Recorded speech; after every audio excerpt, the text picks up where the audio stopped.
Hello everyone, what's up there. I hope you all are doing great. So आज की video में हम सीखने वाले हैं व्हाट आर कंजंक्शंस। कंजंक्शंस क्या होते हैं, कंजंक्शंस के कितने टाइप्स होते हैं, क्या क्या कैटेगरीज हैं और उन्हें हम कैसे आसानी से याद कर सकते हैं। So let's get started.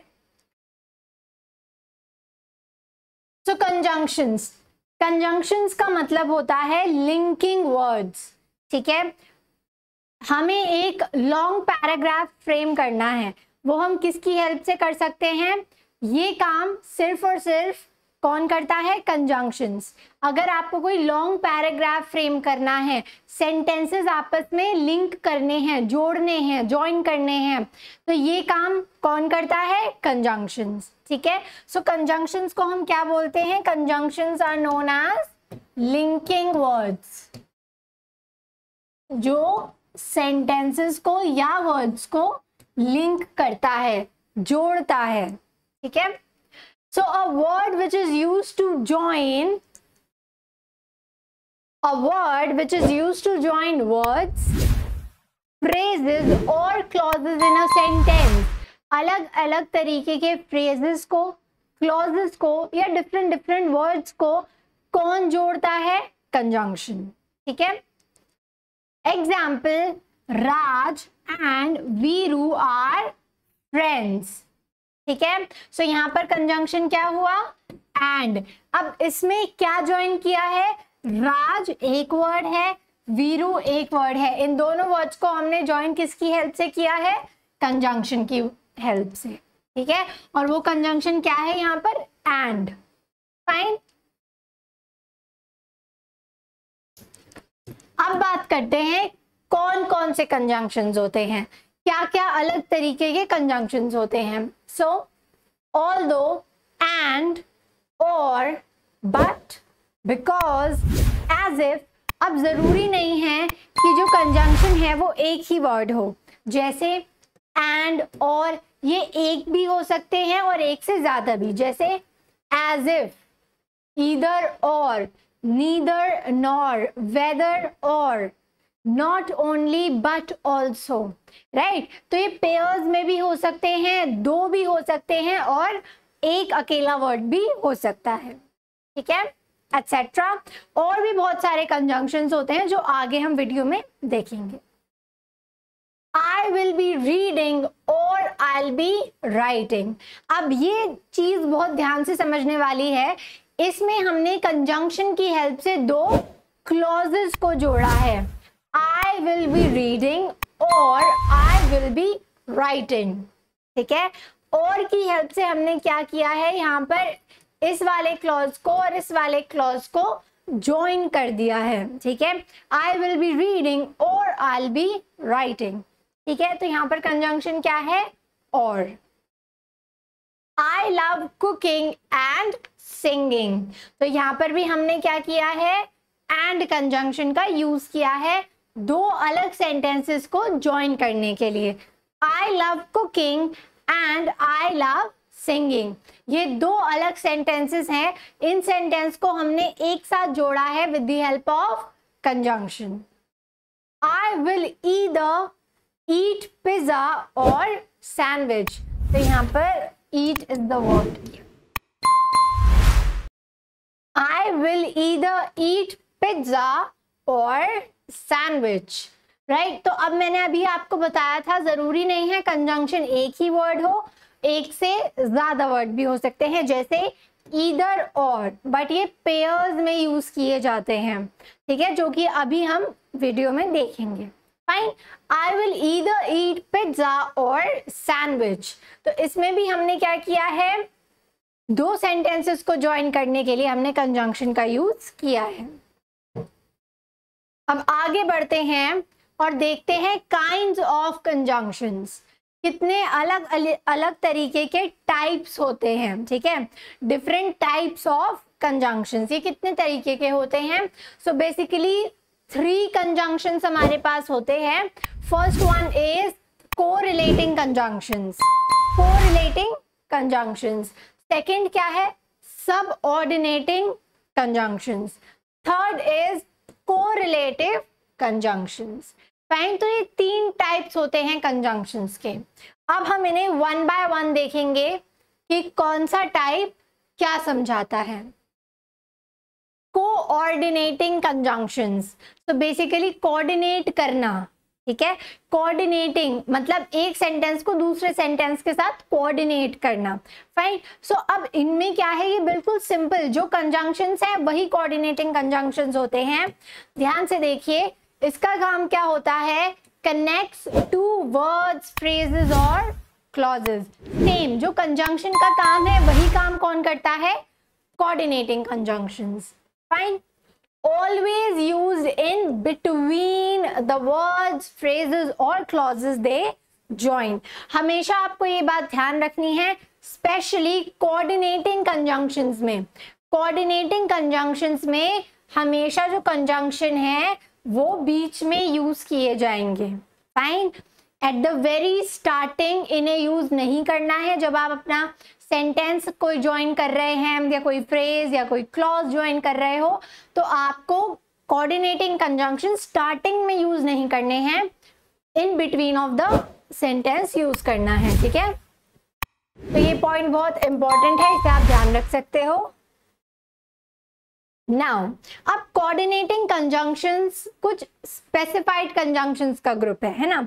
कुछ ऐसे कंजंक्शन होंगे जो इस कैटेगरी में आते होंगे। अब आप उन्हें याद कैसे रखोगे, how will you remember all these conjunctions, कि कौन से कंजंक्शंस सिर्फ और सिर्फ कोऑर्डिनेटिंग कंजंक्शंस होते हैं। तो I have a trick for you. क्या ट्रिक है, आप इसे याद रखो, फैन बॉयज, फैन बॉयज। अब इससे क्या होगा, it will help you to memorise कि कौन कौन से कंजंक्शंस कोऑर्डिनेटिंग कंजंक्शंस होते हैं, ठीक है।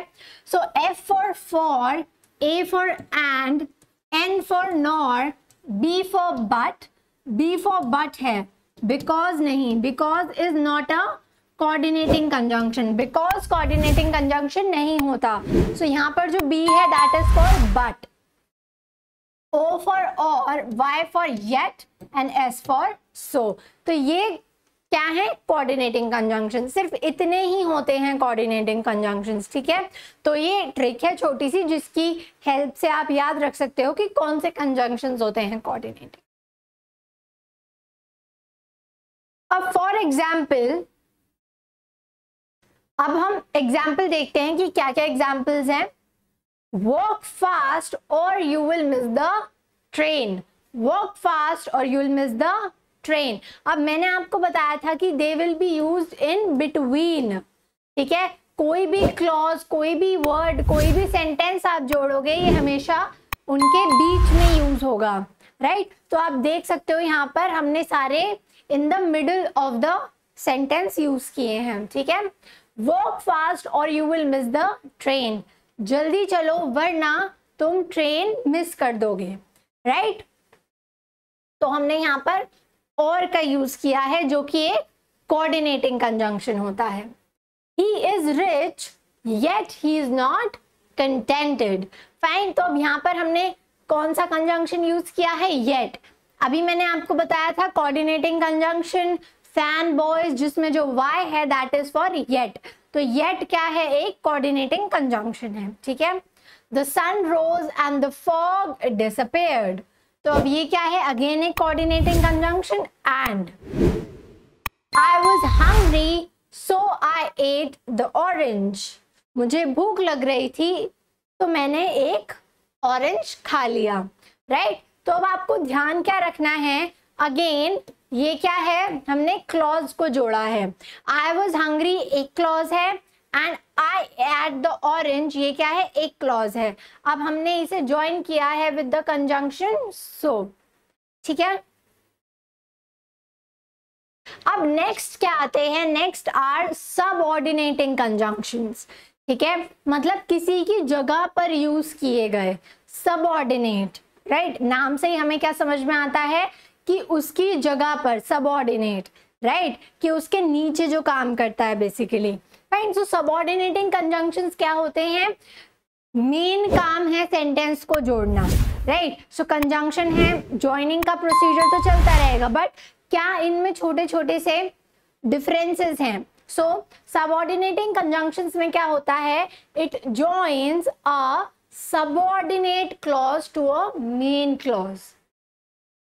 ठीक है, ये क्या करते हैं, सबऑर्डिनेट क्लॉज को, सबऑर्डिनेट क्लॉज क्या है आपका dependent clause, fine, dependent clause को किससे ज्वाइन करते हैं, मेन क्लॉज से, विच इज इंडिपेंडेंट, क्योंकि वो मेन है तो वो किसी पर डिपेंड नहीं होता। सो मेन क्लॉज हमारा क्या है, independent, and subordinate clause is dependent, right. तो हमेशा जो सबऑर्डिनेट होंगे, आपने ऐसे देखा भी होगा कि वो एक ऑफिसर है, उसके नीचे सबऑर्डिनेट्स काम करते हैं, राइट। तो वो क्या हो गए, वो डिपेंडेंट हो गए, वो अपने जो ऑफिसर है उनका, उसकी तरफ डिपेंडेंट है, जो ऑर्डर वो पास करेगा उन्हें वो फॉलो करना पड़ेगा, राइट। तो ये होते हैं सबऑर्डिनेट। तो सबऑर्डिनेट क्लॉज हमारा कैसा होता है, हमेशा डिपेंडेंट, ये दूसरे पर डिपेंड होगा अपने मीनिंग के लिए। ठीक है, मीनिंगफुल सेंटेंस हमारा कैसे बनेगा वो हम देखते हैं, कैसे इन क्लॉज का हम यूज करने वाले हैं और कैसे इनके थ्रू हम सेंटेंस फॉर्म करते हैं। ठीक है, तो अब सबऑर्डिनेट कौन से होते हैं, सबऑर्डिनेट क्लॉजेस कौन से होते हैं, till, because, by the time, lest, if, and there are many more. ठीक है, और भी बहुत सारे होते हैं। अब देखो क्या है, एग्जाम्पल से सीखते हैं हम। हमारा एग्जाम्पल क्या है, Sid found his box, Sid found his box where he had left it earlier. So for better understanding, ताकि आपको अच्छे समझ में आए, I framed this. अब इसमें आप कैसे समझोगे, हमने यहाँ पर ये कंजंक्शन यूज किया, हमने where कंजंक्शन का यूज किया। अब देखो इसने कैसे एक सबऑर्डिनेट क्लॉज को और एक मेन क्लॉज को ज्वाइन करने का काम किया। अब देखो सिड फाउंड हिज बॉक्स, ये क्या है, मेन क्लॉज है। ठीक है, ये है मेन क्लॉज जो कि क्या है, independent, it is independent for its meaning, मतलब ये खुद का मतलब है इसका। Sid found his box simple meaningful sentence है, तो ये क्या है, हमारा मेन क्लॉज है। ठीक है, इंडिपेंडेंट, किसी पर डिपेंड नहीं है अपने मीनिंग के लिए। अब ये क्या है, हमारा सबऑर्डिनेटिंग कंजंक्शन है जिसने दो क्लॉजेस को आपस में जोड़ा है। फाइन, अब नेक्स्ट क्या है, ये क्या है हमारा सबऑर्डिनेटिंग क्लॉज, मतलब डिपेंडेंट क्लॉज है ना, dependent clause, right. He had left it earlier, इसका कोई मीनिंग है क्या, ये एक मीनिंगफुल सेंटेंस है, नहीं, तो ये क्या है, एक डिपेंडेंट सेंटेंस है। अपने मतलब के लिए इसे एक मेन क्लॉज चाहिए। फाइन, सो हमारा जो सबऑर्डिनेटिंग कंजंक्शन है वो क्या काम करता है, मेन क्लॉज को सबऑर्डिनेटिंग क्लॉज से जोड़ने का काम करता है हमारा subordinating conjunction. Simple, let us see more example, और एग्जांपल देखते हैं। We will miss the school bus unless you hurry. ठीक है, We will miss the school bus unless you hurry. Fine, अगर तुम जल्दी नहीं करोगे तो हम तुम्हारी स्कूल बस मिस कर देंगे। फाइन, तो अब यहाँ पर क्या है, सबऑर्डिनेटिंग अनलेस, राइट। अब अगेन ये क्या है, देखो ध्यान से, it is a main clause, we will miss the school bus, very simple है ना। इसका एक मीनिंग है, खुद का सेंटेंस है, मीनिंगफुल सेंटेंस है, और ये क्या है, हमारा सबऑर्डिनेटिंग कंजंक्शन है, राइट, जो हमें क्या हेल्प कर रहा है, इस मेन क्लॉज को इस सबऑर्डिनेटिंग क्लॉज से जोड़ने का काम कर रहा है, सबऑर्डिनेटिंग कंजंक्शन अनलेस। ठीक है, फाइन, तो हमेशा आप ध्यान रखना ये क्या है, सबऑर्डिनेटिंग क्लॉज। फाइन, और ये क्या है, हमारा मेन क्लॉज, इन्हें जोड़ रहा है कौन, अनलेस, जो कि एक सबऑर्डिनेटिंग कंजंक्शन है। We carried our raincoats since it was cloudy. Fine, तो again since is a subordinating conjunction. I will leave as soon as the train arrives. ठीक है, जैसे ही ट्रेन आती है मैं चला जाऊंगा।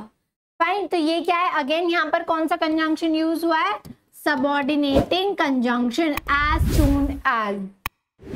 फाइन। अभी मैंने आपको बताया था जरूरी नहीं है कि कंजंक्शन एक ही वर्ड हो, जैसे अनलेस, एंड, और, ठीक है, ये 2 भी हो सकते हैं और 3 भी, जैसे एज सून एज। फाइन। अब हमारा लास्ट और इम्पॉर्टेंट भी है ये, इसका यूज इम्पॉर्टेंट है। तो लास्ट कंजंक्शन का टाइप क्या है?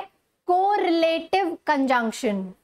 इसके नाम से ही हमें समझ में आता है कोरिलेट करना, मतलब एक रिलेशन फाइंड आउट करना, ठीक है, एक काइंड ऑफ लिंक देखना, ठीक है। कोरिलेटिव, तो रिलेटिव मतलब क्या? रिलेशन। फाइन, एक रिलेशन फाइंड आउट करता है।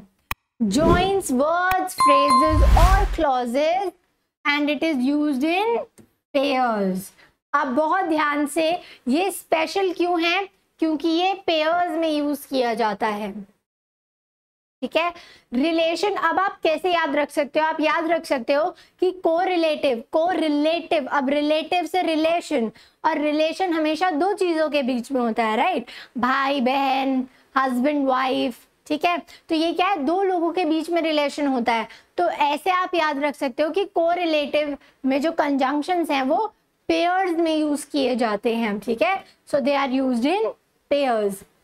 either or, neither nor, whether or, no sooner than, not only एक पार्ट है but also एक पार्ट है, ये दोनों एक साथ यूज किए जाते हैं, ठीक है, एक पेयर है।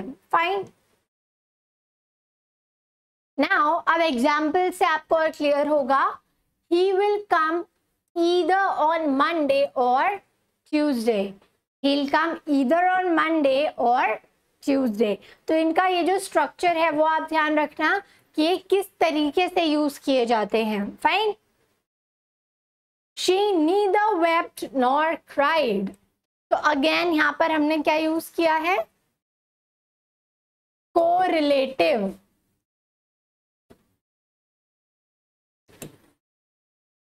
कोरिलेटिव कंजंक्शंस हमने यूज किए हैं, ठीक है। Correlative conjunctions used in pairs। I gave the beggar not only money but also food। मैंने उस भिखारी को ना केवल पैसे दिए बल्कि खाना भी दिया, ठीक है। So not only money but also food, ठीक है।